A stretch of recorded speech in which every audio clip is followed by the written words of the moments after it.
कभी गांव के कुत्ते बिल्ली संतोष के खाने के झूठे बर्तन चाटते थे।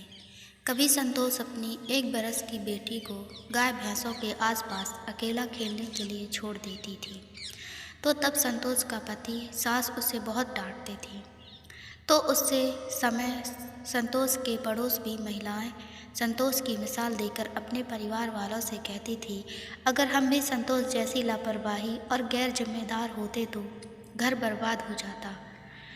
उनकी यह बात सुनकर उनके परिवार वालों की जुबान पर ताला लग जाते थे।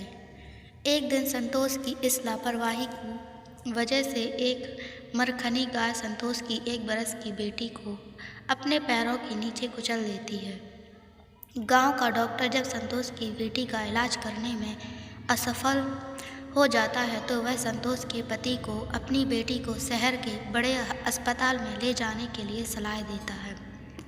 शहर के बड़े अस्पताल में डॉक्टर संतोष की बेटी की नाजुक हालत देखकर उसे अस्पताल में भर्ती कर लेते हैं। अब संतोष के पति के सामने समस्याएं थी कि अस्पताल में 1 बरस की छोटी बेटी थी के साथ रुकेगा कौन, क्योंकि संतोष की सास बुजुर्ग थी और उन्हें ज़्यादा चलने फिरने की तकलीफ होती थी। और संतोष का पिता जिस कपड़ों की दुकान पर नौकरी करता था, उस दुकान का मालिक उसे किसी भी कर्मचारी को 1 दिन से ज़्यादा छुट्टी नहीं देता था और वह पहले ही दुकान से 2 दिन की छुट्टी ले चुका था। संतोष को 1 बरस की बेटी के पास रोकने के बहुत डर था, क्योंकि वह अपनी गैर जिम्मेदारी लापरवाही से शहर के बड़े अनजान अस्पताल में अपने साथ अपनी बेटी को भी कोई बड़ा नुकसान पहुंचा सकती है।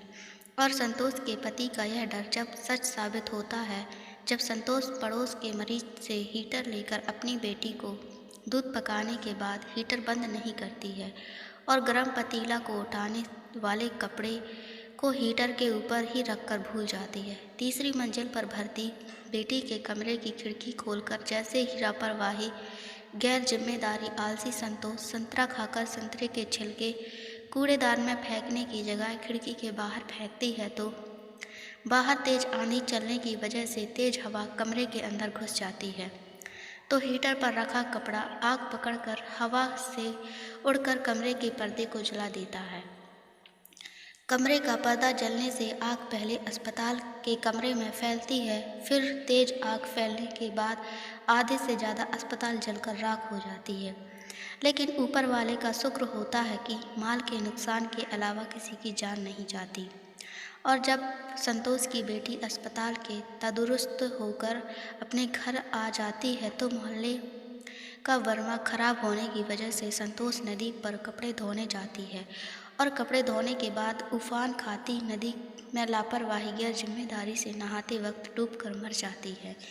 इसलिए समझना चाहिए, हमारी गैर जिम्मेदारी लापरवाही हमारी सबसे बड़ी दुश्मन हमारे अपनों और अनजान लोगों के लिए भी है। कहानी अच्छी लगे तो चैनल को सब्सक्राइब करें, लाइक करें, शेयर करें, कमेंट करें। Thanks for watching.